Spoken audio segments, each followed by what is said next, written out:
Sangye Juda Soge Shanama Nansho Bando Nane Yasuchi Sangye Soge Sonam Je Jowa Kenje Sangye Jowa Nisho Sangye Juda Soge Shanama Nansho Bando Nane Yasuchi Sangye Soge Sonam Je Jowa Kenje Sangye Jowa Nisho Sangye Shana Soge Shonana Chancho Bado Dane Yasu Shi Dage Jin Soge Sonamki Yoga Benje Sangye Joba Sho.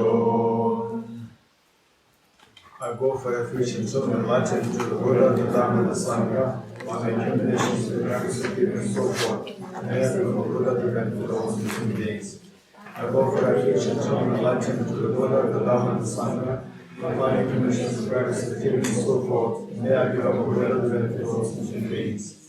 I go for refuge in so enlightened to the Buddha, the Dhamma, the Sangha, on my accumulations of practice of giving and so forth, may I become a Buddha to benefit all living beings. Om Yedama Hetum Brahmavam Hetum Kesham Tathagato Yadat Kesham Chayo Nirodam Evam Bhari Mahashramana Yeswa.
Okay,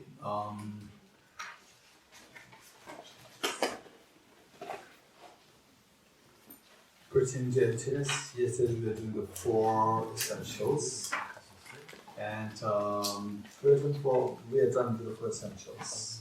We finished with 4 essentials. Also the 4 essentials, while there are so many reasonings to establish emptiness, the 4 essentials, this is so important, but we see that the reasons that we employ in 4 essentials is exactly what we employ. That becomes like a ground for all other reasonings. So now we will do the essential, the reasoning rejecting the 7 modes. The reasoning rejecting the 7 modes to establish emptiness. Okay. Last year did we do that? 7 modes? Rejecting 7 modes we did not. Okay. Last how many days? 7. Last year how many days? We had 6.5. 6.5. Okay, this time is 10. Okay. Yeah, we did.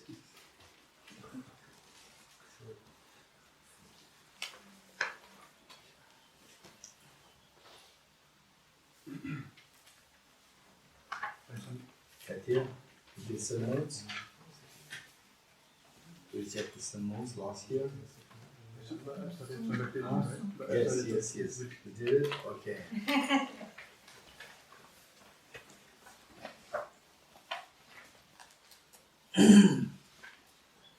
Okay. Rejecting the 7 modes to establish emptiness was taught by Acharya Chandra. we see that the Buddha in his text, he explicitly rejected 4. He rejected 7 before. Then Acharya Nagarjuna, he rejected 1 more, making 5. Then Acharya Chandravati came and rejected 2 more, making 7. So that becomes the rejection of 7 modes. So basically, it will be hovering around the 4 essentials. Okay. So first, the rejecting 7 modes. We have to enumerate what the 7 are. We will just enumerate the 7 points to be rejected, and then we rejected one by one. One is, let's see.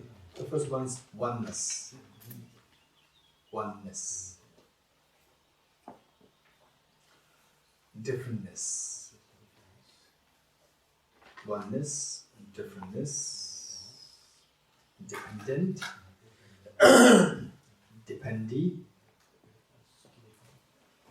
Oneness, differentness, dependent, dependee, possession / appropriation. Possession or appropriation, this would mean the same. And then the collection and the special shape.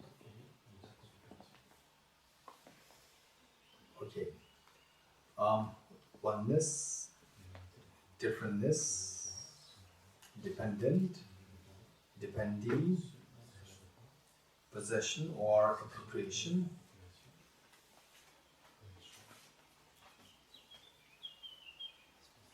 Thomas?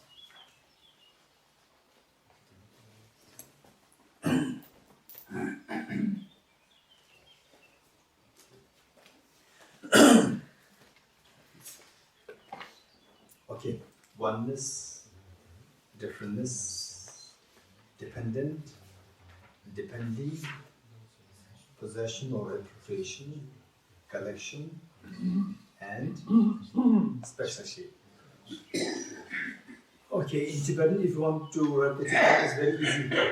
The Tibetan one is very easy. Against each of the English, you can write the Tibetan. Oneness is chik.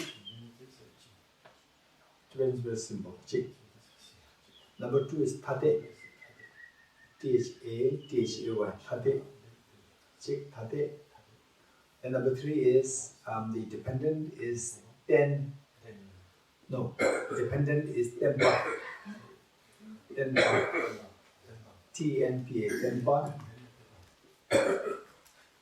Then the dependee is 10.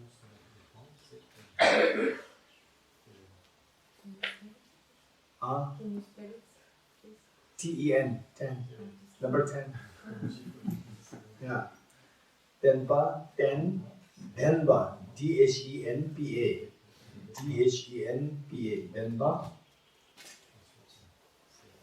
Tsokpa, T-S-O-G-P-A. T-S-O-G-P-A. Tsokpa. And Yip.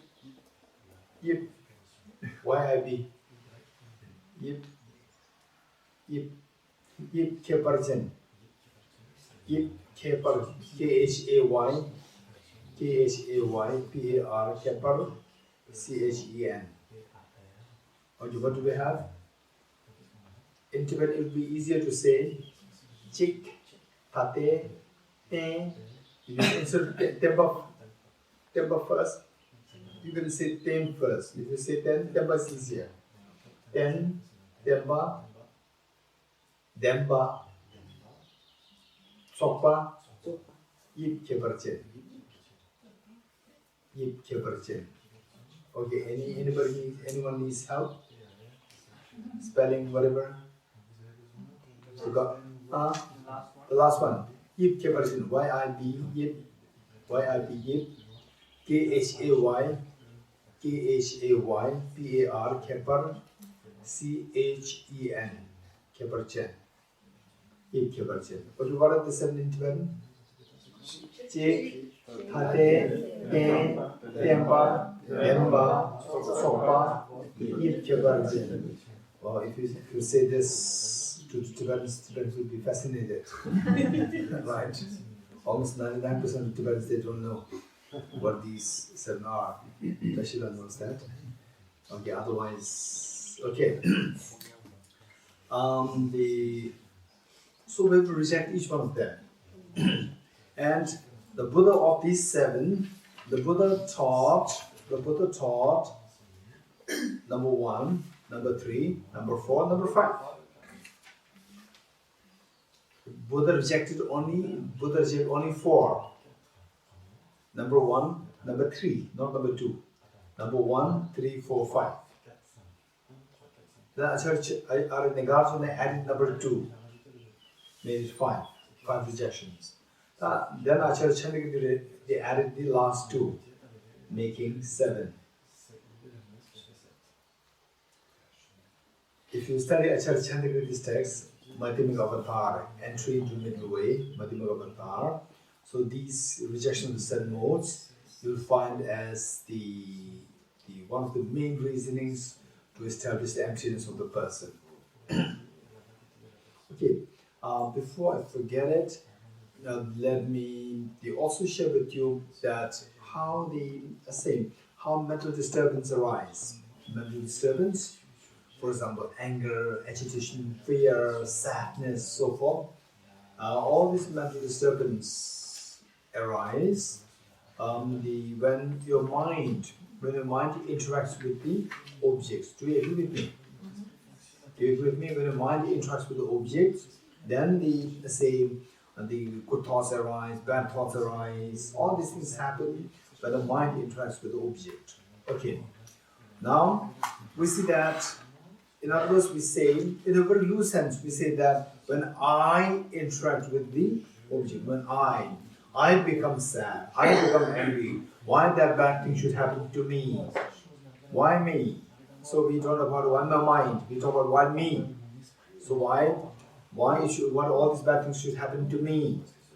Okay, so there, when this person interacts with the external world or the other phenomena, then the good thoughts, bad thoughts, happiness, miseries, all these things arise. So, the Acharya Chandrakirti exploded and said that all these, okay, the good thoughts is fine, but the sadness, depression, anguish, anxiety, these bad thoughts, these destructive thoughts, how they arise is that so the way we can have a good picture of how the dream comes to, how the dream is projected by the mind, and how we are unaware that dream is being formed, and then we see the so objective real. Okay, this is how the objectification of things happen. With this in mind, tell me how many you have the experience of the formation of the dreams, the procedure, the manner in which the dream occurs. How many have that experience? Huh? Okay, the Jamie, you have experience? Think. What is that like? C'est difficile à expliquer. Je dirais que l'esprit commence à dériver sur des objets de pensée, à se créer un univers. Je sais pas, c'est difficile. It's difficult to explain. It seems that the mind begins to shift from one object of the thought like this, and it goes like this. That's true. That's true. This is how the dreams are created. Any more? Yes, Maria? Par exemple, quand c'est une personne qui commence à arriver, on voit la partie du corps en bas, et puis ça monte, et tout ça, ça fait une personne. Et puis après, on commence à voir les objets qui se placent tout doucement, et tout ça, et puis ça fait un spectacle. So we begin to see someone, for instance, someone who will come in the dream. So we can see, for instance, the legs, then slowly we can see the shape of the person. Then slowly all the objects all around, and it's like a show. That's true, exactly. Okay, how many of you have no experience of this dream? Just dream hit you and finish, you collapse in the dream. No experience of how the dream is operated. Raise your hands. Okay, those who have no experience, try tonight and tomorrow. Try it just before you go, when you go to bed. When you go to bed, just keep observing your mind. Don't just let your mind go blank. Just keep observing your mind, what's happening. Keep observing the mind. Try this, and then when you feel that you keep observing your mind, you may get the feeling that now I'm not falling asleep. Don't worry. One night if you don't sleep, it's fine. Just keep observing it, how your mind works, what is happening to my mind, right? Okay, and then for sure, before going to bed, don't take coffee, don't drink the something to do with the caffeine. Don't take any of these things. Okay, because if you take coffee and so forth, and then you keep observing it, it becomes worse. You will not have sleep. If you don't have sleep, no dream. So what if we observe how the dream occurs? So for that matter, just keep observing your mind, and if the way the Murray explained that like a screen, open screen, like a big white screen, and then it becomes little blurry. When these things happen, just keep observing it. Don't stir it, keep observing what is happening. And if some kind of colors are formed, keep observing. Don't just disrupt it, keep observing it. And keep observing. Then see. Then the moment that the colors start to appear, or the screen becomes little rough, means you are about to have the dream.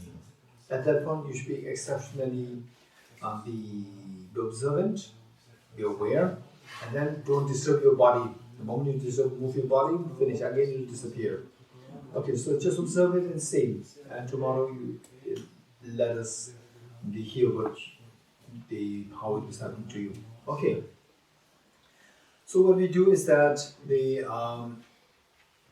our mind, I say, what we learned, the way we do is that our mind, as you fall asleep, the mind projects the dream. First we project the dream. And then what happens? We're unaware that we're projecting, number 2.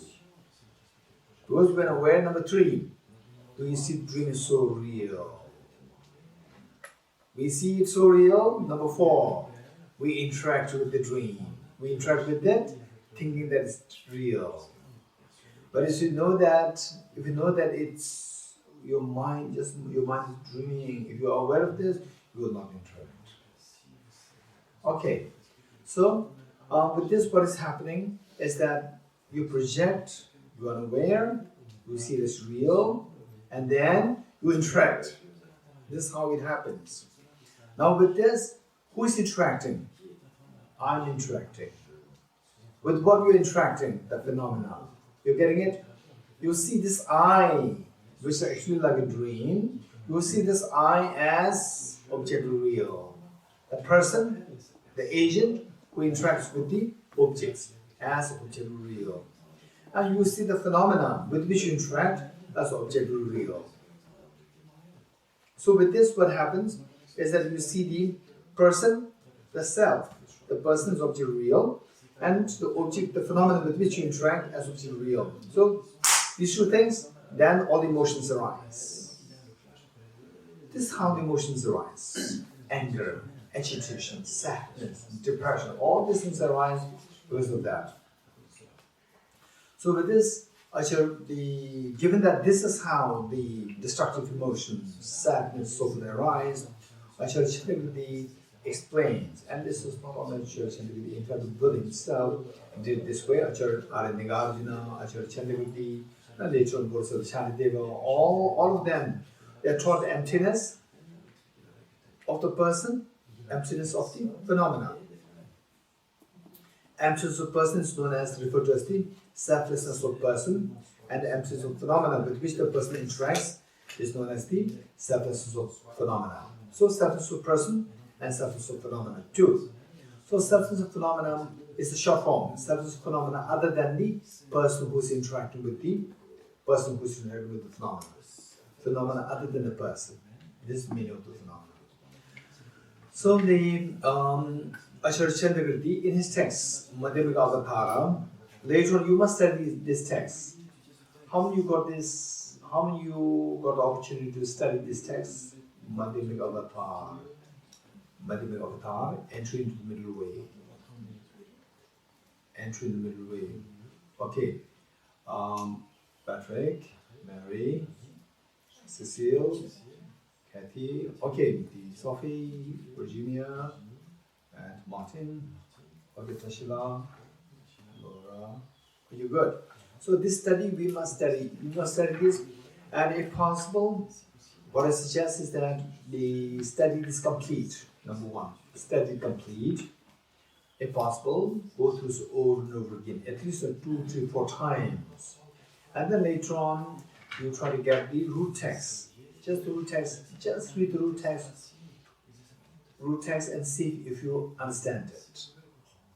Understand it? Because the root text commentary is as huge as this much. Commentary, there are so many commentaries, particularly the best commentary by the Tibetan masters, I would suggest would be Lama Tsongkhapa's commentary, which is so good, yet it is huge. So to read this completely very thoroughly, it takes you a lot of time.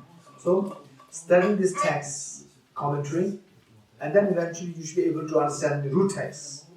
Once you understand the root text, then once in a while read the root text and retract the meanings. This would invigorate your imprint of the emptiness. In the Venetian universities, the root text, all the monks have the root text by heart. It has been recited almost every day.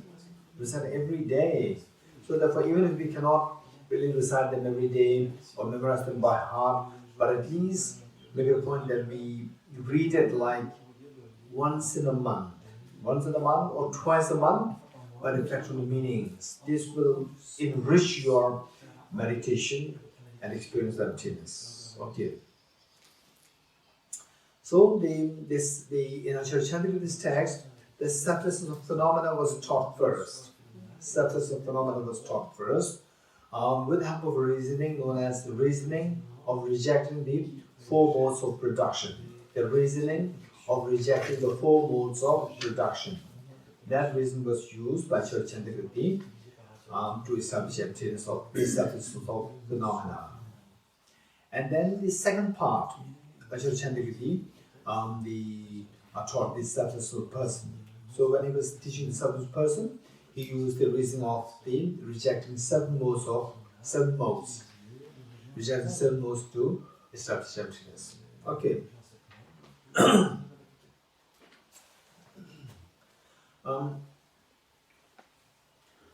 Since we already studied the 4 essentials, now it's pretty easy. It's much easier. It's relatively easier.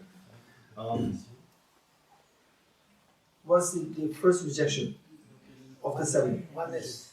Rejection of the oneness. Let's say it complete. Rejection of the oneness. Rejection of oneness, and of the 7 of the 4 of the 4 essentials. What's the second essential? Essential of understanding the emptiness of the object, being one with its parts. Very good. Essential of understanding the emptiness of the object being one with its parts. And of the 4 rejections, the first rejection is rejection of the oneness. You're getting it? So these 2 are same. These 2 are same. Now how do we go about doing that? Okay, so this is what Acharya Chandrakirti employed, particularly pertaining to the selflessness of the person. But he used the example of a chariot. Today, a chariot or a car. Chariot. Nowadays we have cars. It's a very easy example. With the chariot, then which is much easier to be understood, and then he applied this to the person. Okay, let's see. Each one of us, how Acharya Chandra could be the use of reasoning is on the basis of these 6 elements. 6 elements. Okay, say each one of us.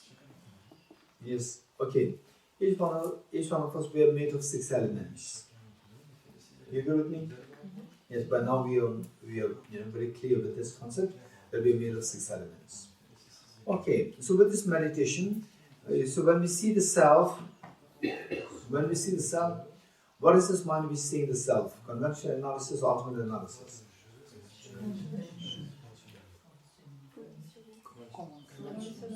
Conventional analysis, very good. Okay, we're using the conventional analysis. And then you cross the border of the conventionality, you enter into the ultimate analysis to see where the self is beyond the conventional acceptance of the self. You go to the elements, 6 elements. The moment you go to the elements, you also go into the ultimate analysis. There, what you find is, you find the 6 elements. 6 elements, are they the self? No. When you say the 6 elements are not the self, means self cannot be identified amongst the 6 elements. Self cannot be identified as one with the elements. When you see that self cannot, not one, rejection of oneness. Self cannot be identified as one with the elements means that the knowing that none of the 6 elements is a self means the self cannot be identified as one with the parts. You understand the emptiness of the self being one with its parts. You getting it? Okay. So, are you sure that none of the 6 elements is me? Are you sure? Okay. If you're sure, let's say if you're sure that none of the 6 elements is me, okay. I, Dorji, the boy, Dorji, the male Dorji, I, the female Dorji, whatever, right? I, the female Dorji, I, the male Dorji, whatever. So, let's say, the female, I as a female Mary, I as a female Sophie, I as a male Tashi, I as a male Patrick. Okay, so there we see that this cannot be identified, this self identified as I, the male Dorji, female Dorji, whatever, cannot be identified amongst the parts, amongst the 6 elements. None of the 6 elements is that person known as a male Dorji, female Dorji, whatever, cannot be identified as that. Do you agree with me? If you agree with me, you've understood the emptiness of the objects, being one with the parts, number 1, or you've rejected the oneness. Oneness meaning that the whole is not one with its parts. Reject the oneness. The whole is not one with its parts, number 1.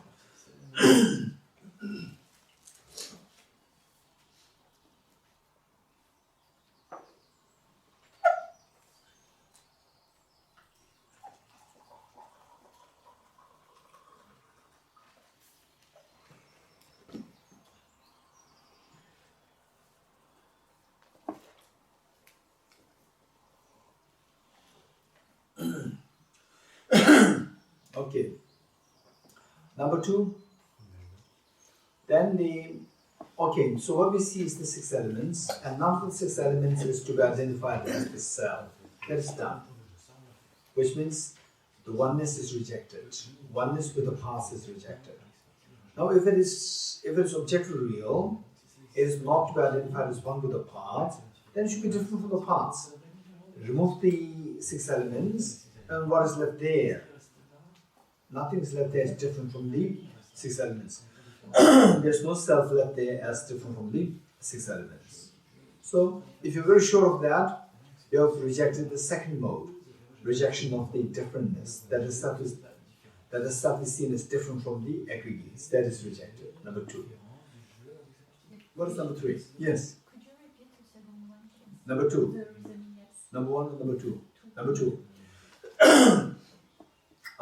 Rejection of the rejection of the differentness, rejection of differentness, meaning that if the self does exist objectively, and what you see as the 6 elements, these are not the self, then it should be left as different. It should be found as different from these 6 elements. Remove the 6 elements and see what is left there as the self, different from the 6 elements. What is left? Nothing's left there. So, if you understood this, you've understood that the self is not different from the aggregates, or self being different from the aggregates is rejected. Number 2, self being different from the aggregates or self being different from the 6 elements is rejected. Number 2. Okay. Then what is number 3? Dependent. Number 4. Number 4. Dependee. Dependent. Dependee. Okay. For example, let's say that I go in a car. I depend on the car. I depend on the car for me to reach Paris. And the car is the dependee, the object on which I depend. Object on which I depend is known as dependee, and what depends on the car is known as dependent. So dependent and dependee. Let's say the self, I, and 6 elements. Which is dependee, which is dependent? Self is dependee and 5 aggregates, the 6 elements are dependent. Okay, I'm not too sure. Okay, you said what? The self is dependee? Self is dependent? Yes. Sophie, what do you say? I missed everything, so I'm trying to catch up on No. Tell me. The self is self on the one hand, the 6 elements on the other hand. Which is dependent and which is dependee? Okay, those of they can be disagreement in this matter. Those of you who said that self is dependent and 6 elements are dependee, raise your hands.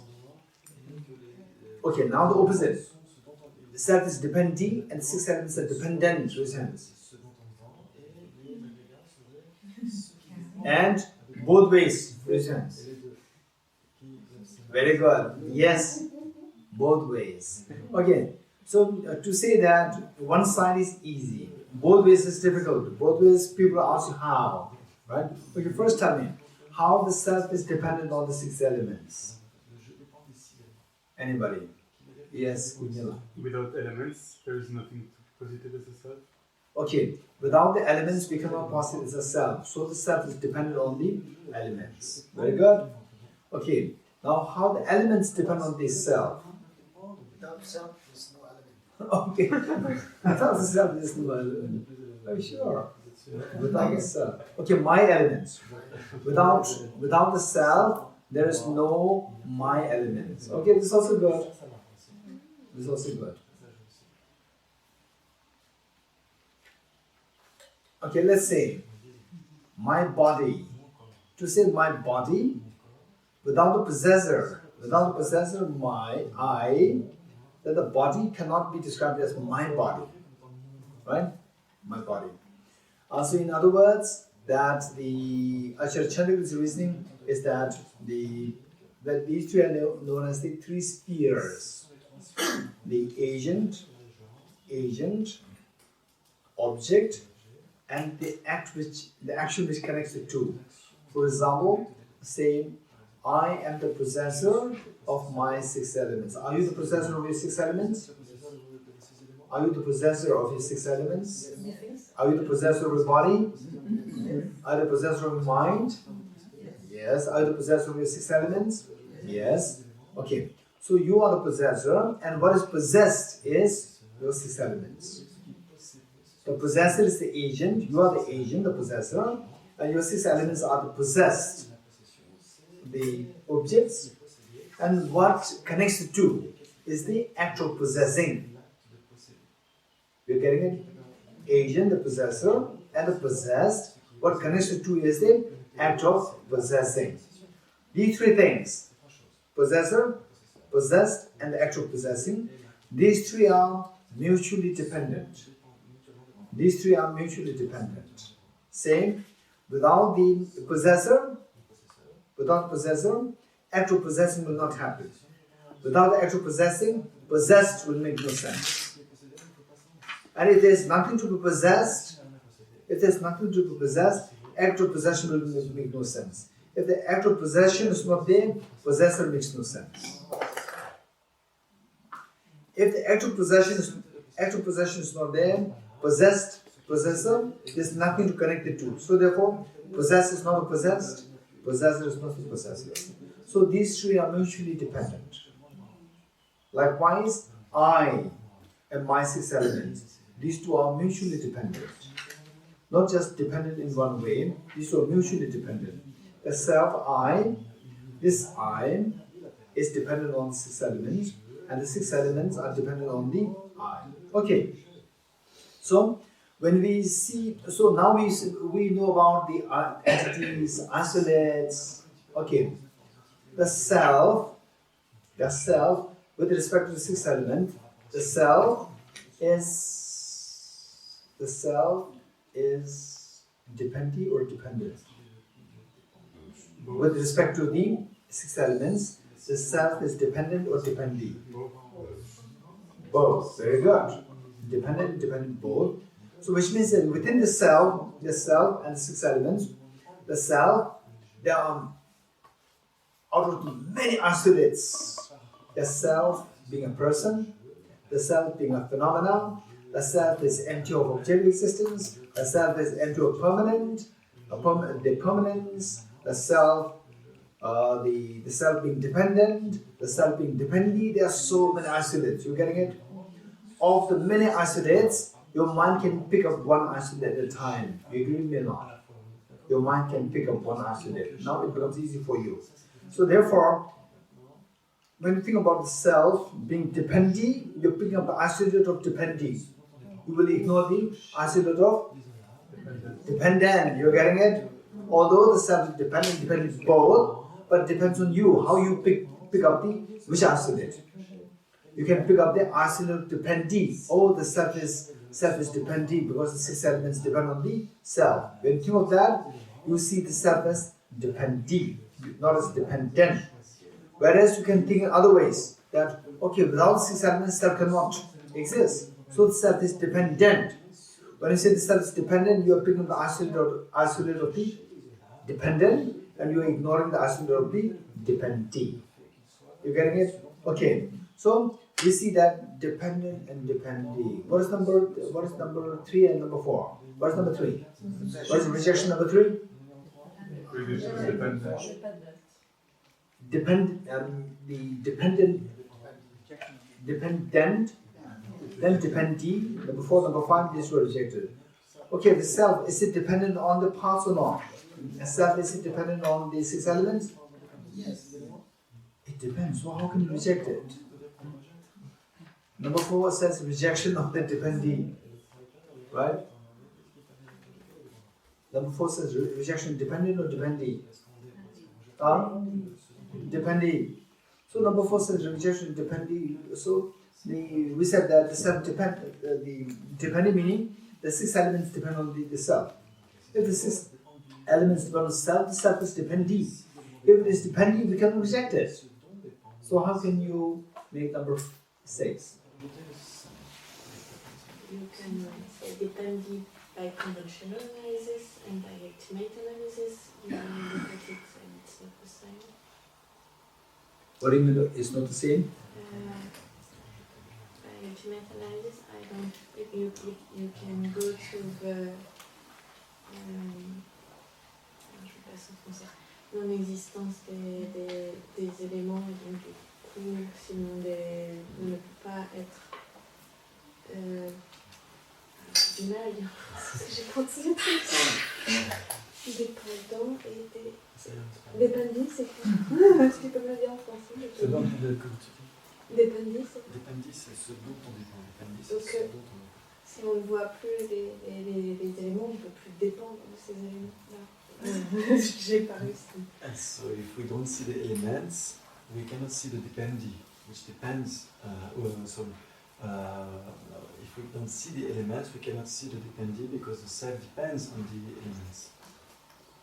You can see the elements. En analyse ultime, on peut aussi voir qu'il n'existe pas. So if we subject that to the ultimate analysis, we can see that it doesn't exist. Which one? Or it can exist. Je suis en train de faire une bonne objet d'observation. Bon, ce que j'ai dit tout à l'heure, c'est que les éléments n'existaient pas. The elements. The elements. Elements. Yes. Okay, so when you switch the element ultimate analysis, but self is there. Si on suit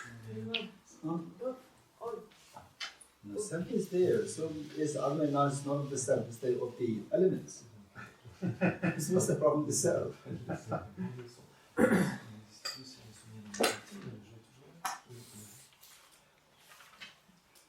Yesterday in Sophie, Sophie called on me.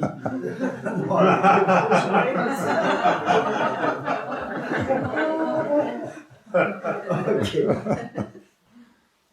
So what's the question? What we said is the self is dependent as well as dependee. Because it is dependent as well as dependent, how can you reject it? Rejection, 7 rejections of the 7 rejections. Number 3 and number 4 is to have dependent, rejecting, dependent and dependee. How can we reject? We cannot? Yes. Because in emptiness and in the ultimate reality, nothing exists. So these are also rejected. Which one? Ten and Temba. Everything Everything is rejected. in emptiness. And there's nothing exists. Then emptiness, you already realize emptiness. What's the point of rejecting all these things? The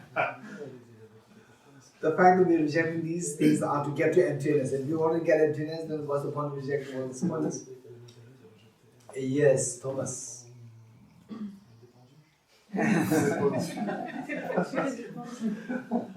Thomas? Le jeu dépend des éléments pour constater son existence, mais c'est le jeu qui crée les éléments, qui permet la présence des éléments. C'est juste que quand il n'y a pas d'éléments, le jeu ne peut pas constater son existence. So if there are no elements, the self cannot grasp its existence. But the elements are there. Parce que le jeu les a créés. Because the self created the elements. Because it's created, it's there.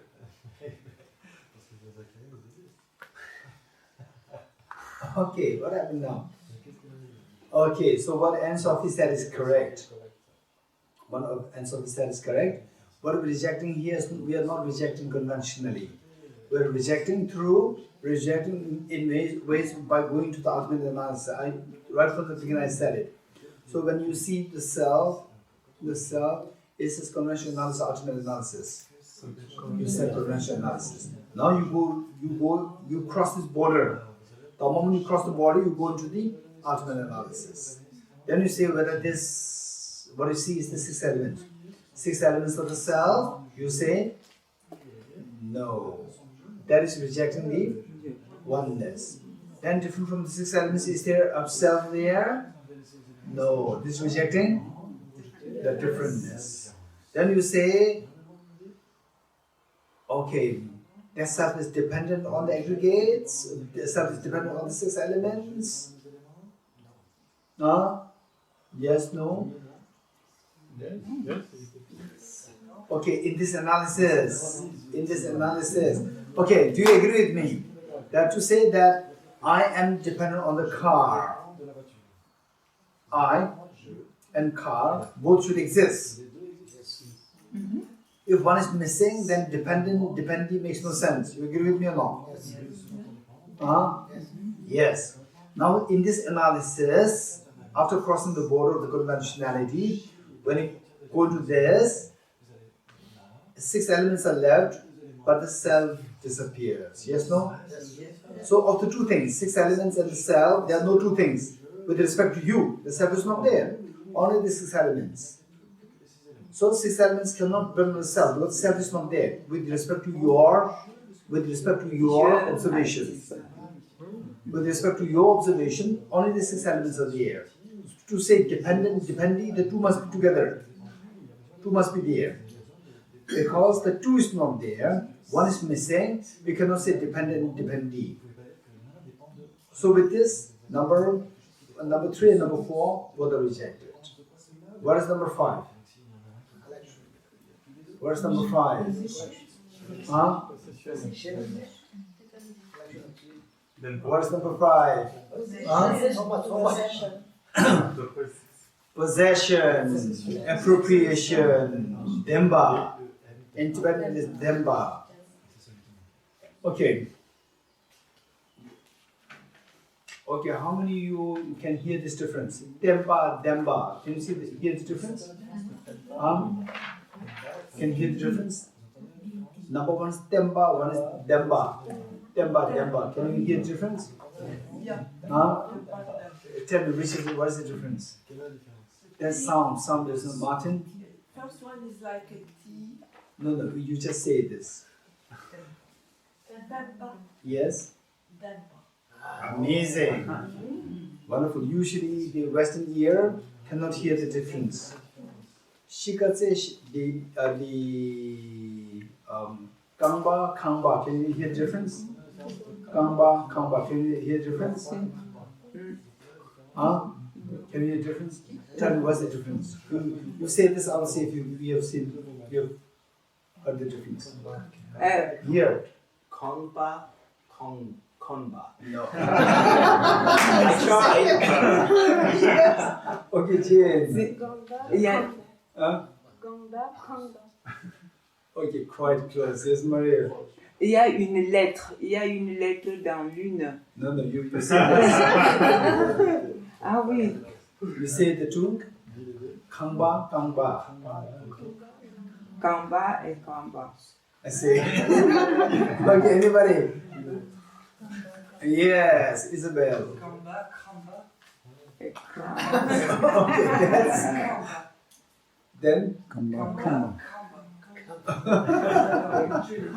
Okay, there's a difference, but the difference that I'm talking is not different. It's different from what you are saying. Okay, that's interesting.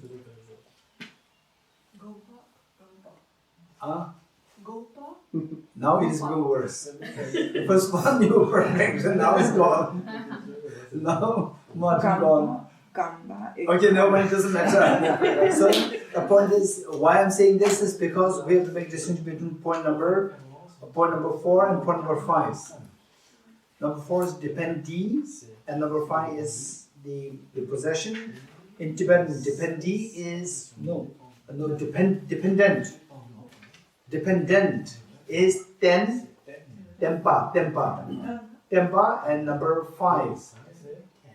Number 5, the possession is demba. Demba.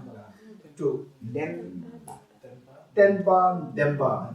Why I'm making this distinction is because that later on you will ask other teachers, and you may say the Tibetan word actually meaning you meant dependee, and you may use the word for the appropriation or the possession, because you cannot make the distinction.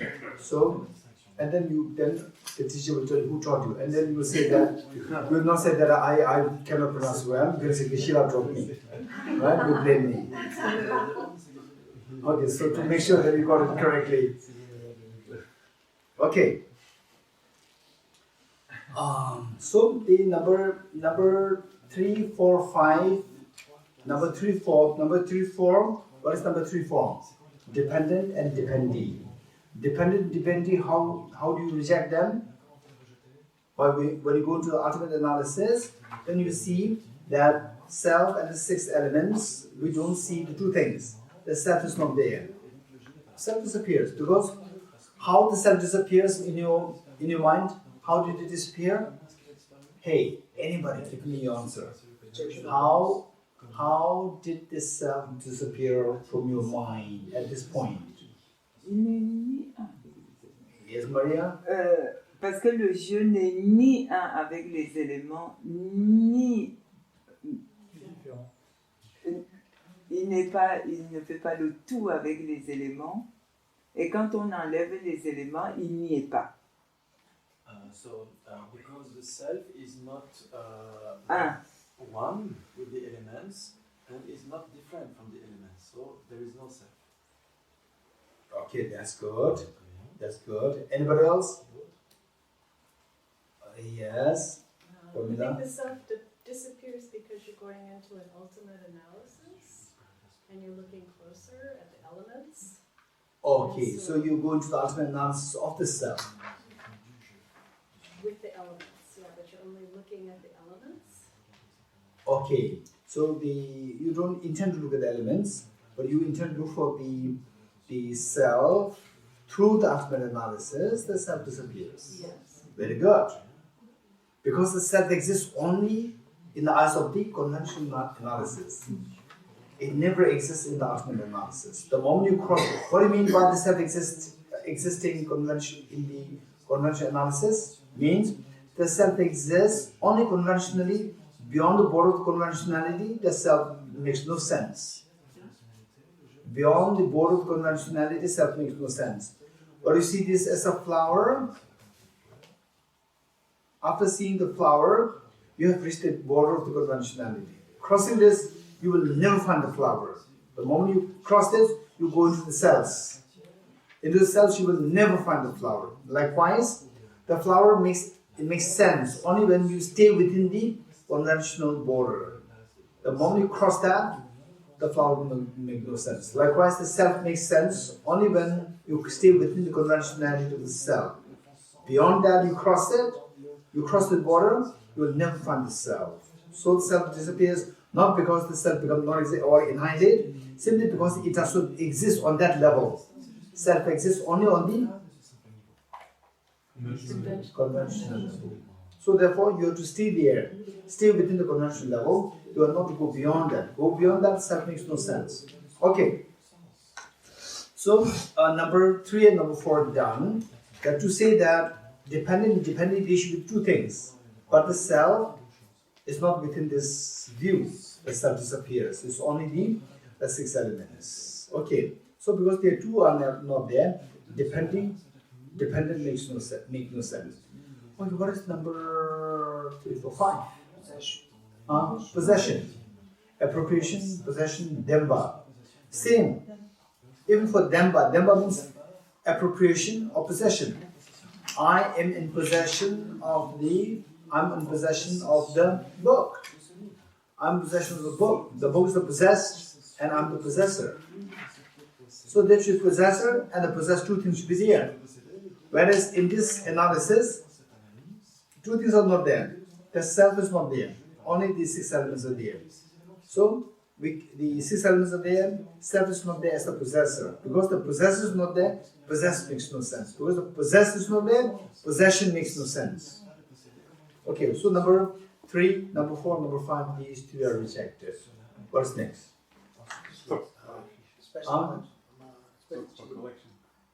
Collection. Tsokpa. Okay, Tsokpa, the collection. This is very complicated. Right? One time, I was in one Tibetan school to talk about the philosophy. And then I said that, where is the table? The top one is the table, which likes the table. And the one very young girl said that, okay, listen, this is what she said. I said, which is the table? The top line is the table, you cannot find the table. The girl said, raised her hand, and said that the collection of all the parts is the table. That's wonderful, right? Collection of the 6 elements is the person, but that is rejected, right? Collection of 6 elements is the person, that is rejected. Okay.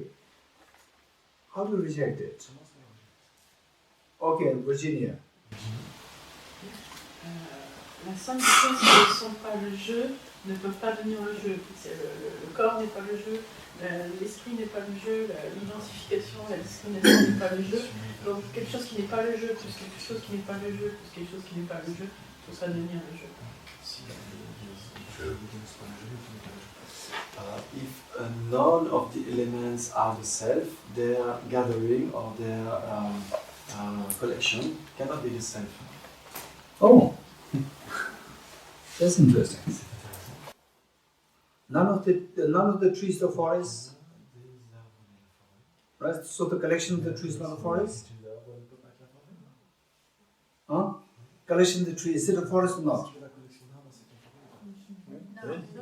Of course it is. Yeah, but when the body is dead, you still have the collection, and But the mind is not there. and the mind. 6 elements are not there. Okay, so what if the individual thing is not the self, then the collection is not the self. If the individual is not the forest, then the collection is not a forest. Is what you're saying? So the collection of the individual trees is not a forest? Of course it's a forest. Why? Huh? Huh? Why is it a forest? It's a collection. Which one? The collection of the trees is known as forest. This is the label given. But it's, well, you just said the word collection. That's not the same as the word forest.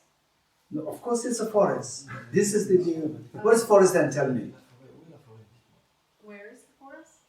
No, what is the forest? What is the forest? It's a word. It's a word. It's not wood. It's a word. It's not wood. Forest is not a word? Forest is heard. Forest is not be seen. So it's a sound. A forest is sound. Oh, that's interesting. Then the forest comes from my mouth. It comes from your mind. Huh? It comes from your mind. Comes from my mind. That's worse then. Then all they do for the whole forest is in your mind.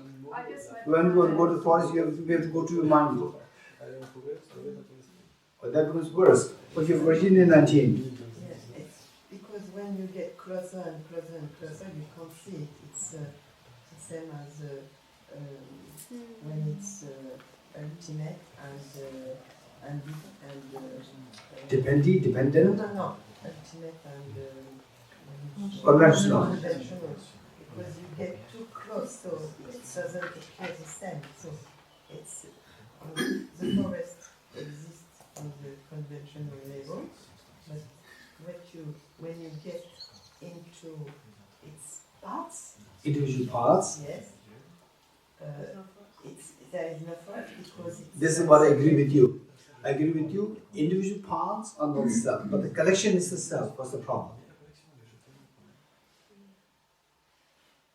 We Okay. said the self is not the collection of the parts. We said that. How? No, we said it, but don't believe blindly. Don't believe blindly. Okay, Howard? It's more than that. Sorry? It's more than that. No, don't ask me. Right? So you are defending Acharya Chandravritti. Virginia, you are defending Acharya Chandravritti, right? So this young girl challenged saying that I said, where's the table? Which part is the table? The young girl said, all the parts are the table, which means collection of the parts is the table. It's amazing, right? So, but Acharya Chandravritti said that collection of the parts is not the table. This is what Acharya Chandravritti said. How to defend it? How it? It doesn't seem like the analogy you're making with the forest and the trees is the same as the one between the self and the elements. How? Because with the forest and the trees, you can easily say that that the trees make up the forest. Yes. You can't say, but we've just shown because we eliminated the elements. You can't say that the elements make up the self. How? Because we just said that for instance, that water doesn't make up the self. We said that fire doesn't make up the self. We said that. No, that's fine. That's fine. So- But for instance, collection, individuals do not constitute the self, but the collection is the self. How do you reject it? Okay, new hands. Cecile? The problem of the collection, if we take 100 trees, I say it again. If we take 100 trees, and we labeled as a forest, if we remove one tree, it means that there is no collection. Yes, the collection is there, another collection is there. Yeah, but the forest is original forest is gone, second forest comes in. Second forest? Comes in, first forest disappears. What's the problem?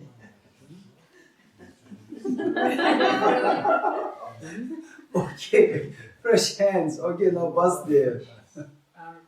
How is the 5 and 6 different than 3 and 4? Say it again. How is 5 and 6 different than 3 and 4? Okay. Because number 3 and 4 is dependee. Yeah. The 5 is appropriation. But also possession and possess. Possession? No. So the bus, you got it one wrong. Number five is possession / appropriation. Meaning these two are choice. You have two choices. And then number 6 is collection.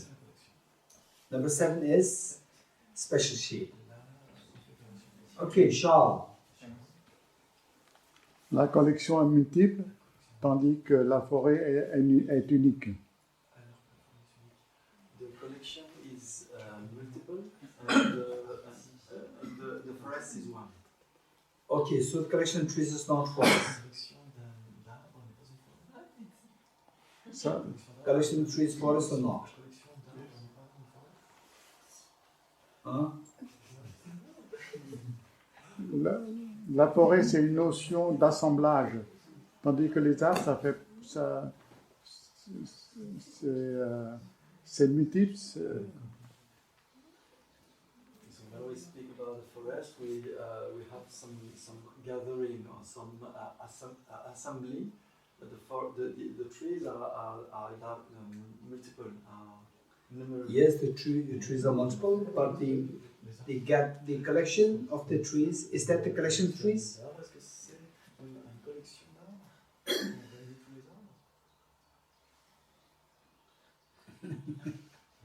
Okay. Okay, Mary. Parce qu'on By the way, first we have to know what's the question. What's the question, Mary? Tell me. La question est sur la collection. C'est par rapport à la collection et par rapport au jeu à côté. Est-ce que c'est bien cela? So the question is about the collection and the self. Okay. Dans l'analyse. If the question is not clear, then you cannot give the answer, right? First, before you give an answer, you have to tell me the question. Okay, Sophie? I think the question. What's the question? I think the question is why the collection of the 6 elements does it make the same? Why? Why? I didn't say why. How? You said how. It's not why, it's how. How? These are different. Why? Okay. Je peux répondre. Okay. Because, parce que ce sont deux isolats. Parce qu'il y a l'isolat du jeu qui a disparu et puis l'isolat des 6 éléments qu'on a retrouvés dans l'analyse ultime. Because there are two isolates, the isolates of the self which disappeared and the isolates of the elements that we found. Okay. The collection of the 6 elements is one isolate, and the self is another isolate. This is an isolate. This is what you're saying? Dans la vacuité. Non. On a trouvé l'absence du jeu quand on a fait l'analyse ultime. We found the absence of the self when we did the ultimate analysis. That's why. My question is the 6 collections of the 6 elements. Collection of your 6 elements, is it the self? This is my question. Okay, Laura. The collection of the 6 elements cannot be the self because there are 6 elements and only one self. So there can't be, if they're the same, there would have to be 6 selves. Okay, if I say there's 6 elements, individual they are the self, then we'll say there are 6 elements, there should be 6 selves. Right. But I didn't accept the 6 individual 6 elements to be the self. Individual is not the self. Collection is the self. This is what I emphasize. But in the collection, there are 6 elements. Okay, it doesn't matter. So, for example, let's say the forest. Forest is 1 or 2. 1. Forest should be multiple because in it there are multiple trees. According to your reasoning. Okay. Okay, now. Okay, the Tashila and then and Sophie. Tashila. The 6 elements very large, very large. Then when you see from the distance, then you can see the like a very enlarged into like a very big. So you can see the when you go inside, you can see the 6 elements. 6 elements. So the 6 element dissolve. If there's 6 element, it's just objectively. 6 element is the cell, and it should be found when we that big like enlarge. When they enlarge it. Yeah. Then when you go inside, you can only see the individual. Yeah. Individual parts. The self is not seen. Yeah. The collection is seen.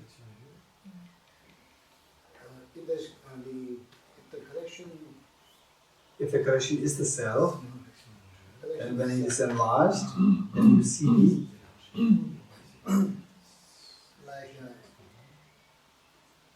you can't even see the 6 elements. Okay, you cannot see the 6 elements. Yeah. Okay, then. And then when 6 elements, if they claim the 6 elements is the self, to the collection of the 6 elements to the self. Then, like when you enlarge that, yes. Then even like the 6 collection, the 6 elements dissolve. When 6 collection dissolve, then there's no, you cannot find the self. Yes, so which means that 6 collection, the 6, it is dissolved. It doesn't dissolve, then self is there, right? Like a 6 collection is now the 6 collection is the self. Yes. So collection of 6 elements. Yeah, when they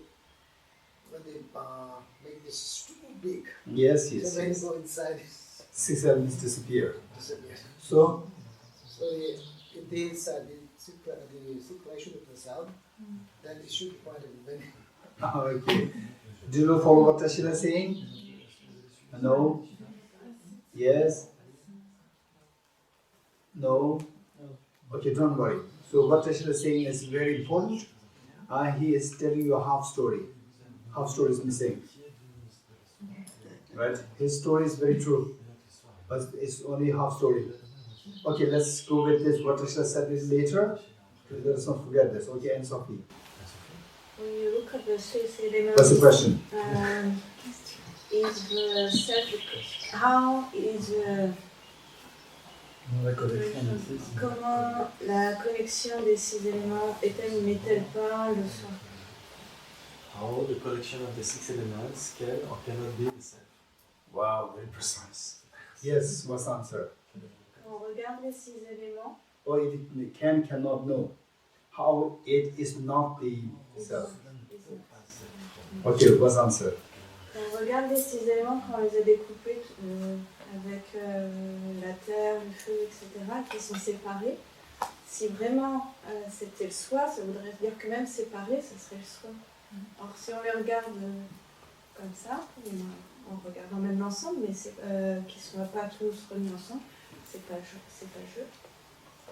So if the collection of the elements would be the self, when we separate the different elements, then this would still be the self. C'est ce que tu dis? Quand tu les sépares, mais tu regardes la collection. and we still apprehend the collection when we separate the elements. So we would still apprehend the collection, and we would still see the self. Did you follow what Anne Sophie said? How many agree with her? Yeah. Okay. So the Anne Sophie, are you trying to say that, for example, the car, collection of the parts of the car is a self? If I say this, then you will argue that dismantle the car, put all the parts together, right? But just in one cupboard, put everything in the cupboard. So this collection there, there's no car. You see what I'm saying? So Acharya Chandra is very smart. So he said that collection, the next part is what? Verse number 7. Special shape. So there, then when that is rejected like this, then Acharya Chandra says that not just a collection in a normal way, in any way, collection with a special configuration. Special configuration. Not just put everything together in a cupboard. Car wheel, car steering, everything in the cupboard and put in there. There's no car there. But put them in a special shape, special configuration. That is the car. What's your answer? If the special collection of the special shape of the collection of the parts of the table were the table, then these flies, they would see a table, but they see some kind of platform to land on and to play. And Spanish people, they don't see table either, they see mesa. Oh, Spanish people, they don't see table. They see mesa. Mesa is not table. Mesa is not table. Interesting. Because it's different there, no? Yeah, mesa is not table. I see. What is bread in French? Huh? Pan. So the French people never eat bread. They only eat pan. They never eat bread. That's interesting. Dominic, what did you teach your son?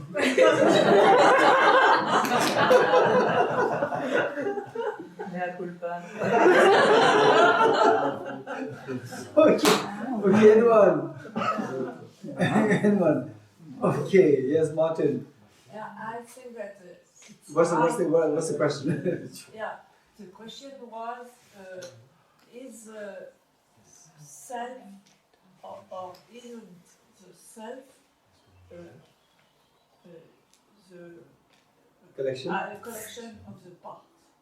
Okay, this is what we already crossed. We already moved to the number 7. Special parts put in a special configuration. Yeah. That is the self. Yeah. Yes, it's a self. If this configuration makes another use of it.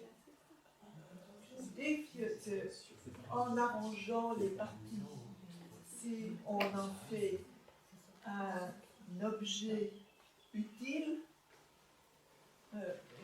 une collection spéciale, et que à cause de cette utilité, on donne un label, à ce moment-là, le résultat is the collection in this order. Tu peux le répéter s'il te plaît? Oh, excuse-moi. Simplement. Oui, la différence, c'est que il faut que la collection soit rangée dans un ordre particulier qui lui donne une raison d'être et que sur la base de cette utilité, on lui attribue un nom. Tu veux dire la fonction par exemple? Oui. So this special configuration has to have some kind of function. If we use that in a certain way, then we can label it in a certain way. It depends on the function. So which means the special configuration is the self. Yeah, It's the self. it's conventional. But that is rejected. Acharya Chandra will be rejected. Okay, Howard? But if that was the case, then if you had a car that, let's say, got dented, or where your sort of shape has actually been changed, or you took the back seat out or something like that, then you would have to say that I've no longer got a car. Okay, so this we already responded to Cecil's answer, Cecil's question. We said that now the special configuration has changed a little bit. The car has also changed a little bit. Earlier the car is a brand new car, now it's an old car. Car has changed, right? It's not the same car. Okay, now what to do? Okay, now the bus. You need the subject to label it, right? Because for a new car. No, this for Acharya Chandrakritti.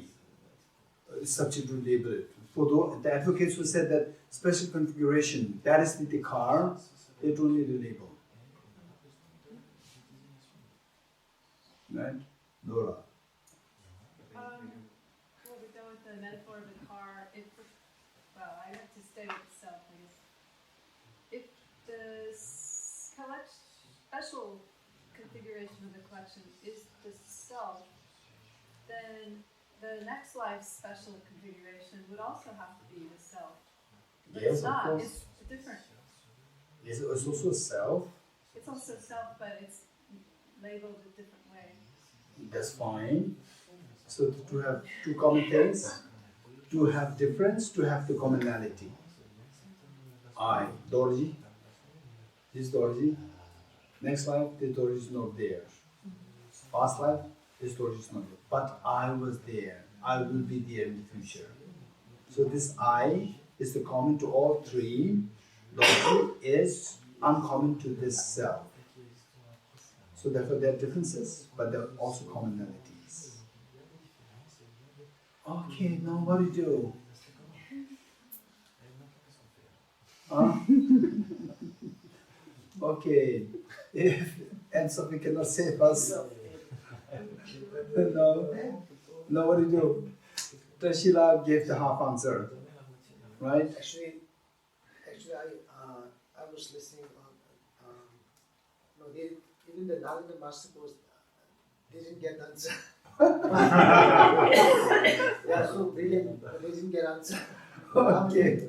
Even the Nalanda Master's Course students, they are so brilliant. Trashila, when he was listening to the online course, he said that even they couldn't give answer. I see, okay. So what do you do now? Oh, okay. Or we take a short break? Huh? No, the answer.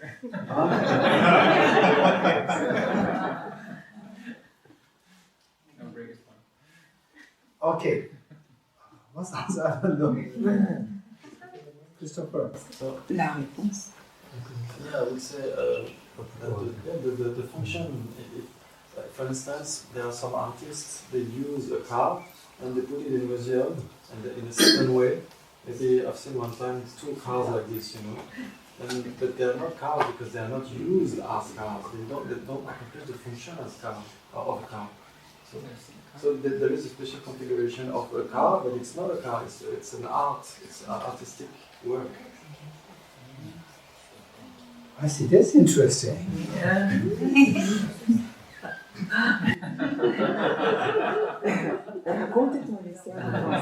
When somebody says that's interesting, it can be positive or negative.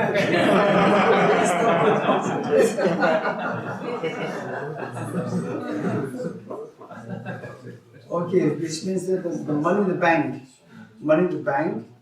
is not money now. Money in the bank. Your money deposited in the bank, which is not used, it's not money. It's the money that's not money. It's not used. It's art there. Yes. It's art. It's not money. It's interesting.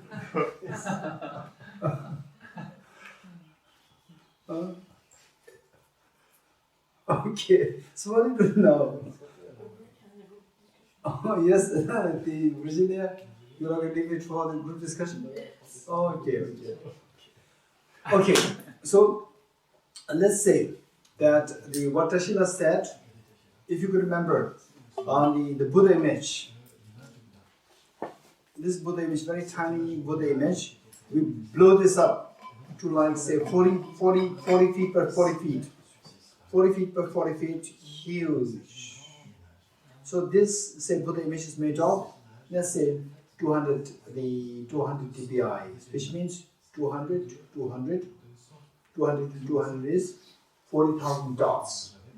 40,000, this Buddha image is made of 40,000 dots. So with the 40,000 dots per inch in the inch square, is good enough to see as a picture, as a photograph. It's fine, it's good enough. The resolution may not be too good, but still you can see the Buddha image. Now you blow this up, 40 feet by 40 feet, it's huge.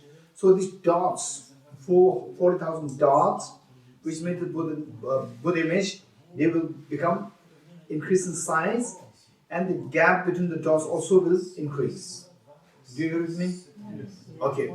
Now let's say that we put up the Buddha image here in the outside the Kalachakra Center, and so these dots, the developer creatively make them as the demon spaces. And from distance like 1 kilometer away from this screen, you will see the picture of the Buddha. And from close by, you will see just 40,000 dots, 40,000 demon spaces. Do you agree with me? Okay. So now, the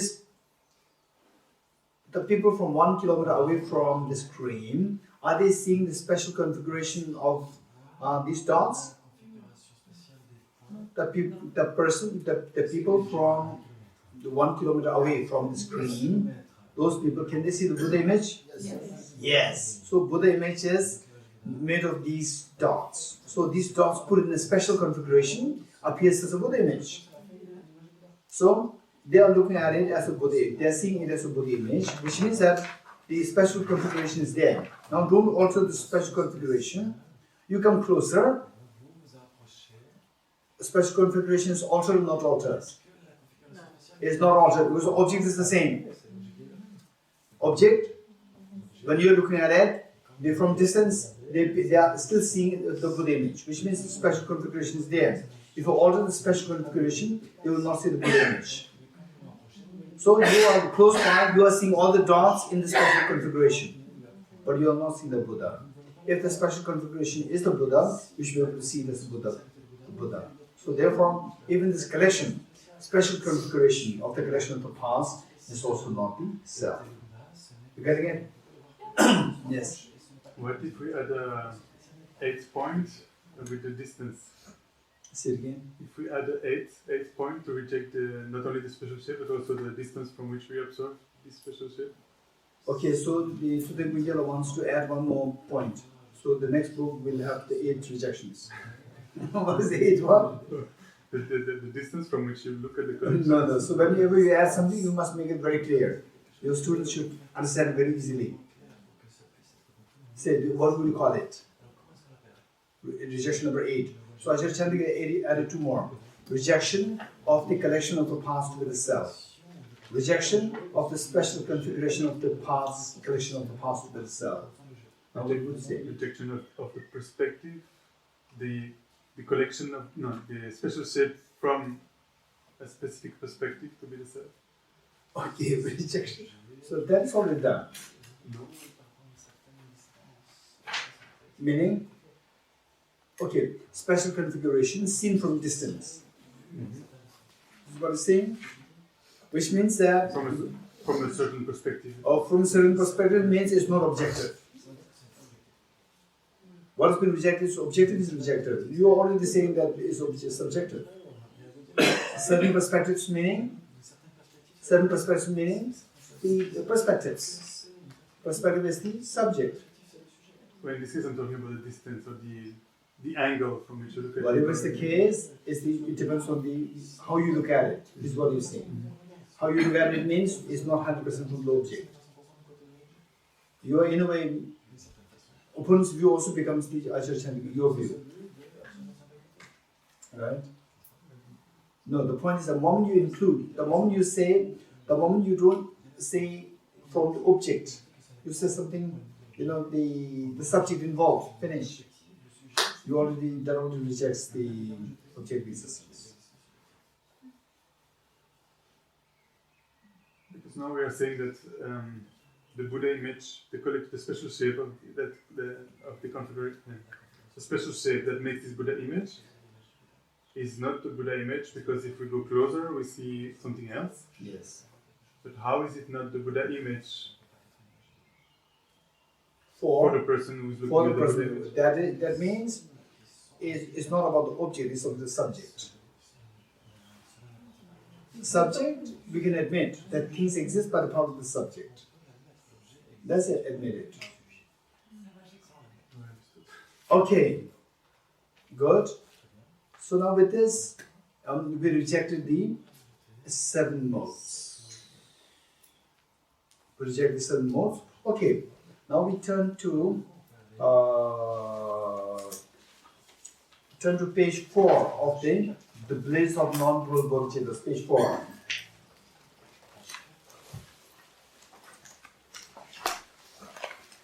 This stanza which we read every morning, this stanza is so precious.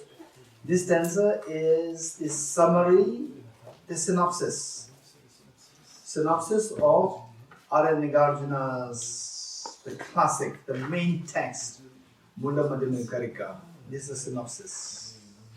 This is a praise to Bodhisattva in dependent origination. This stanza which reads in dependent origination, there is no ceasing or rising. Did you get this stanza? Did you get it? How many you got it? Raise hands. Okay, how many did not get it? Raise your hands. So what about those hands? What about those who did not raise your hands?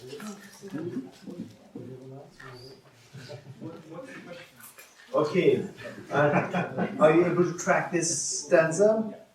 Independent origination, there is no ceasing nor rising. Are you able to identify this stanza in the book?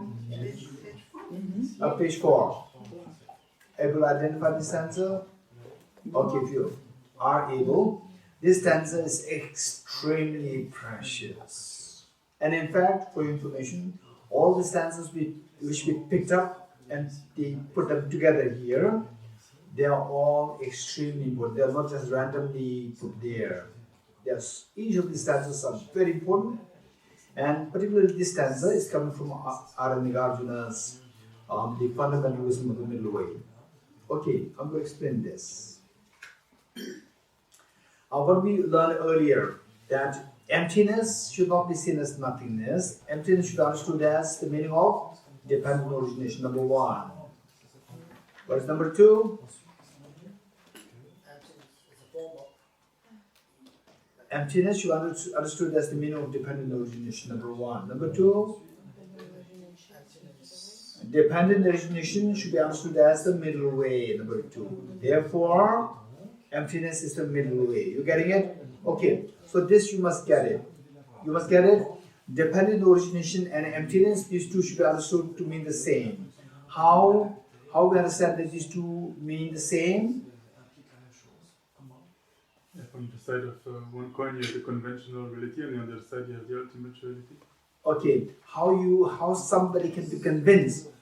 That's true. Nobody can deny this reality that emptiness and dependent origination mean the same. How do we convince that? Did you do that before? Yes, what's on now? By checking that the same object can have different qualities, like by looking at the flower from the distance, we have one perspective. By going deeper, using microscope, we have a different view of the flower, and different feelings can arise. Okay, good. Anybody else? Did we do that or not? Huh? No, I think we did last year.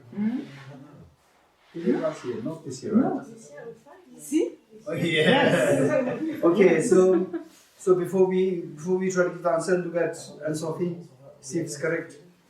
She has everything recorded. Okay, yes, Anne-Sophie, tell me. emptiness is c'est le synonyme de Short form of? Emptiness of independent origination. Emptiness is a short form of number one, emptiness. Number two, emptiness is short form of emptiness, independent existence. So that means that things exist independent. Okay, so that is short form of empty of independent existence. Number three. Okay, Trishnajila, she remembers that is through 5 points. But what are the 5 points? Emptiness is not nothingness. Emptiness, nothing is terrible. Emptiness is not nothingness. Okay, that is the main thing, right? How it is not the nothingness, so this we have to go through. Okay, Trishnajila. Emptiness should be the same as the short form of emptiness of independent. Okay, number one, emptiness. We should be very clear. Number one is emptiness. Number two, it is the short form of emptiness of independent existence. Number three. Emptiness of independent existence means nothing exists independently.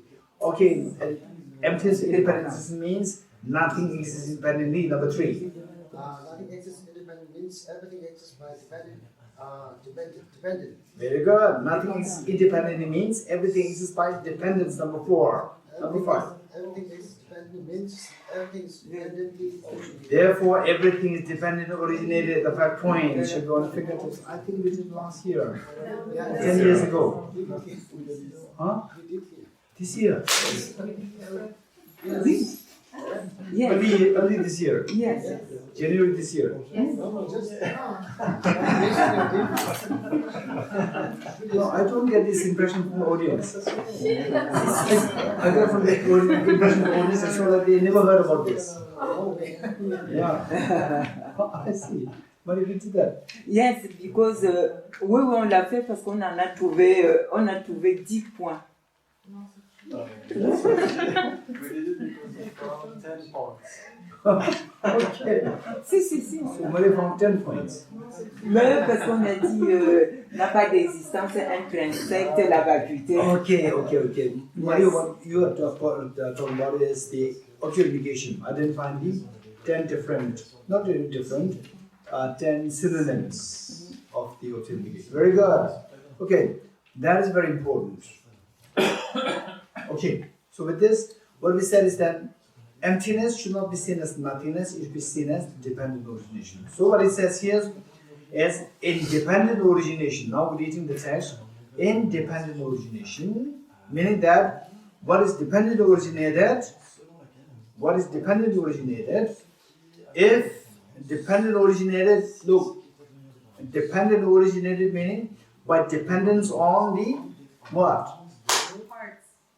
Depends on the parts. What else? Label. Depends on the label. Okay, depends on the parts. Depends on the labels. Depends on the whole parts. Causes. Depend on the causes and conditions. Depends on the subject. De la nomination. La dénomination. Okay, designation. Désignation. Yes. Okay, very good. So the point of all the dependency, the most important part is dependence on the projecting mind. This is the most important part. Dosana said subject. Dependence of all levels of dependence. Okay, 3 levels of dependent origination. I don't think we did it this time. 3 levels of dependent origination. When I speak about dependent origination, 3 levels of dependent origination. Number 1 is dependent origination of dependence on causes and conditions. Or in other words, to put it very correct, to put it precise, dependent origination of the results dependence on the causes and conditions. Number 1. Dependent origination of the results dependence on causes and conditions. Number 1. Dependent origination of results dependence on causes and conditions. Number 1. Number 2, dependent origination of the wholes, dependence on the parts. Wholes, dependence on the parts. Number 3. Okay, number 2, dependent origination of the wholes, dependence on the parts. Number 2. Number 3, dependent origination of dependence on mere mental designation. Dependent origination of dependence on mere mental designation. Okay, of the 3, the third one is the subtlest. To understand emptiness, we have to understand the third one. If you don't understand the third one, simply understand the first and second. Does not entitle us to have understood emptiness. Okay, third one. So third one is how the things come to being by dependence on the projecting mind. Mere mental designation means depends on the projecting mind. Okay, so it says, line 1, in dependent origination, where there is dependent origination, it is all existence by subjective projection or mental projection. Like a dream, your dream projected by your mind, mental projection. Where there is mental projection from the object, what is there? If it's mental projection, what is there from the object? Okay, let's say, if I say that, okay, if this flower is closer towards you, then I pick this and say that this is my flower. If I say this, what's the meaning? It means that it's not yours. You agree with me? Okay. So there are 2 ways of saying it. I pick it up and say, it's not yours. It's very offensive. And then I pick it up and say, oh, it's mine. It's a very nice way of saying, actually it's the same. It's not yours. Okay. So when I say it is mine, explicitly I said it's mine, but implicitly I'm rejecting it to be yours. Likewise, when we say that everything is projected by a mind, explicitly we say that it is projected by mind, implicitly what we're saying that objectively nothing is there. It is subjective, means explicitly I said everything is subjectively real, means implicitly I'm saying that nothing is from the object, nothing is objectively existent. Okay, so in dependent origination, where things exist by dependent origination, by dependence on the subjective projection from the object, there is no ceasing, no arising. From the object, there is no ceasing, no arising. You're getting this? I'm explaining this stanza. Where things are dependent originated from the object. From the object, what is there? No ceasing, no arising. Okay, do you agree with me that in our life, we are all, somehow, all our experiences, happiness, suffering, miseries, tension, all these things are related to the phenomenon of arising and ceasing, When your friends, or when you, somebody who, you love so much, like your mother or somebody, comes to see you after a few months, arises, you're very happy. And then the person leaves, you're very unhappy. And then when the person, somebody who you love so much, when the person ceases, you feel, so unhappy.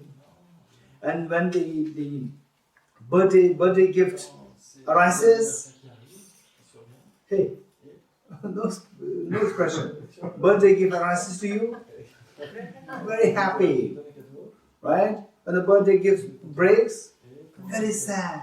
So arising, ceasing. Okay, 2000. Year 2000. When the year 2000, they say 1999. 1999. The December 29, 30. December, how many days? 31. December 31, and then the next in few minutes is New Millennium, right? Everybody celebrating, right? Arising of the New Millennium, arising, right? And then oh, somebody passed away. For example, the great saint, like Mahatma Gandhi, Mother Teresa, Jesus Christ, and so forth. These great beings pass away. Everybody mourns. Okay, somebody ceases. Everybody mourns. And then the new era dawns. New era arises. So happy. So we see that whole our life is like this.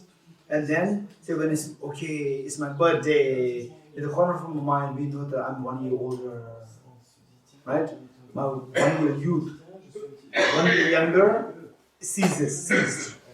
Me 1 year younger, ceased. 1 year older, arose. Right? When you think about that, it makes the mind go down. Oh, it's birthday. It makes it's so funny how our mind is like a small child. Right? So with the same thing with different isolates, right? Now you are experiencing isolates. You experience isolates, yes? Isolates. Say for example, birthday. It's an isolate of birthday. Within that day, another isolate. Isolate of 1 year younger ceased. 1 year younger ceased is good or bad? You don't like it. Right? If you are age 30, somebody says, oh, you look like 20. You are happy or not happy? Hey, Depends on the person. you're waiting for the tea. You're thinking about the tea break.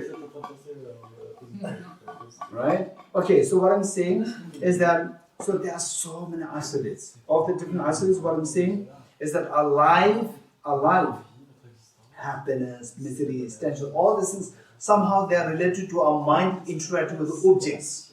What kind of objects? Not just the solid object. Object arising, ceasing, arising, ceasing, arising, ceasing. Oh, now the summer, spring comes. In France here, oh, spring, particularly here in Kalachakra Center, Catherine, right? Spring comes, Catherine's happy. Oh, it's a long winter, right? The first thing Catherine told me was that, oh, it was a long winter, right? Spring comes, happy. Spring arises, happy. And the spring summer finishes, ceases, unhappy. Autumn arises, unhappy.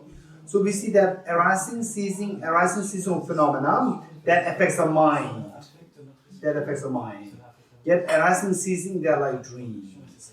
If you know that arising, ceasing, they are like dreams, then 99% of the external factors cannot affect us. 99% of the external factors, they are all determined by the arising, ceasing, which affects the mind, affects our emotional world. The moment we see that they are like dreams, they will not affect you. In the dream, say, in the dream you dream of a very nasty person, and the nasty person starts to punch you. You also start punching the person, which means you interact, you react. The moment you stop dreaming, will you continue to punch the person? No. Then, in the dream you are reacting because you think that it's real. See it as real, then you react. Your emotional states are being disturbed, and you start reacting. The moment you realize, oh, just a dream, emotional states will calm down, and you stop reacting. Which means that you are not affected by the dreams, when you realize that they are dreams. Likewise, when we see that ceasing, arising, all these phenomena, ceasing, arising, 99%, if not 100%, 99% of the external factors which stir our mind, make us depressed, which make us unhappy, which makes us happy, excited. All these things are driven by the seeing the external world as ceasing, arising. Arising of good things excites us. Ceasing of good things make us low. Arising of bad things make us into tension. Ceasing of the bad things make us happy. So this is how our mind is so affected by the external world, external fluctuation of the arising, ceasing of the world. Which means that our mind is so weak. We don't have the freedom. We don't have the freedom to keep our mind at peace at all times. It is all determined whether your mind is peaceful, whether your mind is happy, is driven by the external good factors arising. Mind is unhappy, external factors, the good factors ceasing, your mind go down. So your mind is determined whether it's up, down, is determined by the external factors. When it is determined, when the mind, state of mind, up or down, is determined by external factors, means you don't have the freedom. That is the lack of freedom. Lack of freedom is the greatest of the sufferings. The greatest suffering is the lack of freedom. This is samsara. So where we see that how can we be such that we are not affected by external factors? Only if you see that as coming from the mind. To what extent you wake up, how the dream cannot affect you. For example, say in the dream, you start dreaming, and you start dreaming of two people coming to attack you, one who's so strong, one is so weak. Initially, the very strong person comes, and you try to fight with this person, the person attacks you more. So you see that, oh, I'm the loser. Then the person leaves you. Then the weaker person comes, much weaker than you. And then you try to fight with them. Even though you are the victor, but you are not the real victor. Even though you are the victor, in the dream you are the victor, you are not the real victor. Because your mind is, I have to destroy this person. This anger, the mind, the state of the mind is very disturbed. The peace is not there. The joy is not there. The love is not there. Very disturbed. So this disturbance coming because of what? Because of seeing the dream weak person as a real weak person. Dream person as a real person. Because of this, then the feeling of the strength comes to you. It's not a real strength. It's not a real strength. That strength comes to you because of seeing the dream person as a real person. Which means that you don't have the control to maintain the strength or to display the strength. It's all determined by the dream. As long as you are under the control of the dream, you don't have the choice. If you don't have the choice, this is lack of freedom. Lack of freedom is the real manifestation of suffering. This is samsara. Okay. So with this, we see that it's all about arising, ceasing. Seen as objectively real. The moment we see them like a dream, all your mental disturbance, if not 100%, 99.9% of all the mental disturbance will stop. This is so beautifully taught here as to how, as you are in Nagarjuna, so true, that all emotional stirs are coming because of seeing the arising and ceasing. Oh, because of the flower, beautiful flower makes me happy. The withering flower makes me unhappy. Or the fresh chocolate cake, the cheesecake make me happy. And the stale cheesecake make me unhappy. And the good-looking person makes me happy. And the unkind person makes me unhappy. Which means that you're happy, you don't have freedom. It's all external. External factors, they determine whether you're happy or unhappy. Which means you don't have freedom. That we are unaware of. And so look at the olden times. All these kings, the empires, they built a big fort. Fort for what? Great Wall of China. What for? To defend the enemies. Which means that, and they feel that this is the greatness. There's nothing greatness there. Which means that they are trying to build it in order to defend themselves from the enemies. So they are afraid of the enemies. So the moment they are dependent on the other factors, the threat, other factors, you don't have the freedom to remain at peace. And even those walls, people climb and finally invade you, and the walls become their walls. Right? For example, the Great Wall of China. Okay, so you build it to defend the enemies. It's not that the enemies come, the wall will fight with the enemies. No, the wall is just neutral. The moment enemies climb over this, it becomes the enemy's wall. It's not your wall anymore. Right? Look, this is how we are so dependent on the external. The moment you are dependent on external factors, we don't have the freedom. We don't have freedom means is a lack of freedom. Lack of freedom is the final version of suffering. If somebody asks you, what is the true meaning of suffering? Lack of freedom. For example, sickness is suffering. Why we say sickness is suffering? It also is a lack of freedom. We don't want to be sick, yet we are sick. Lack of freedom to choose not to have the sickness. We're aging. Why aging is a problem? Why aging is our suffering? Because we don't want to age, and then we don't have the choice.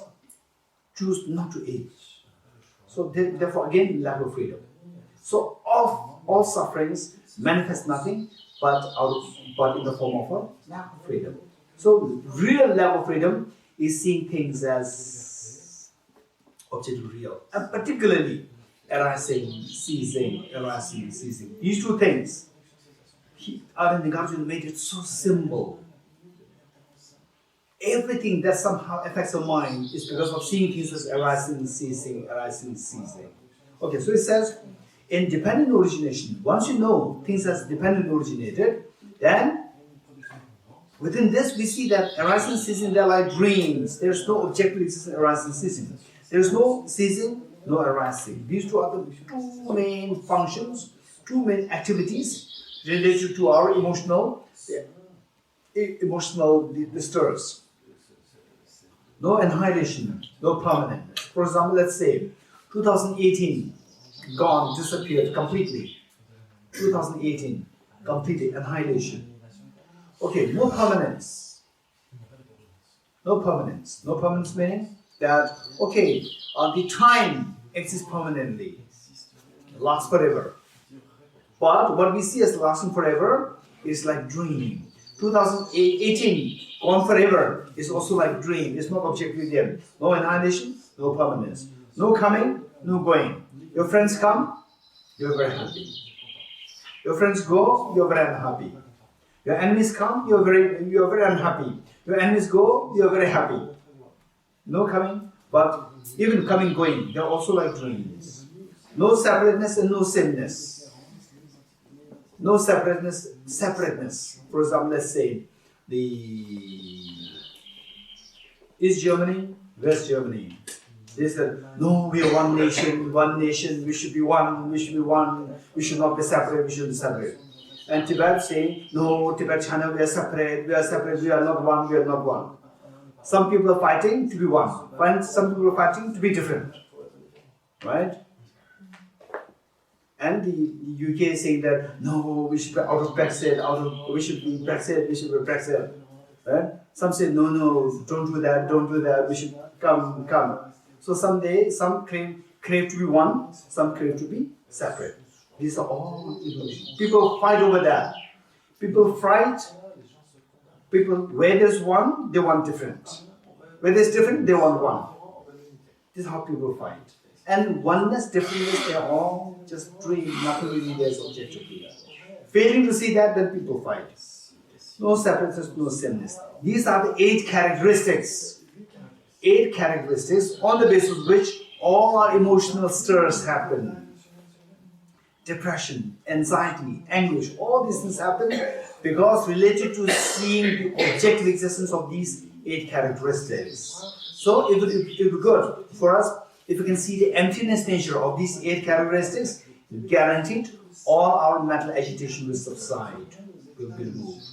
Okay, so how does this happen? So it seems that we have to make the break short. No break? No break. Okay, never mind, we will have 15 minutes break. We will stop here.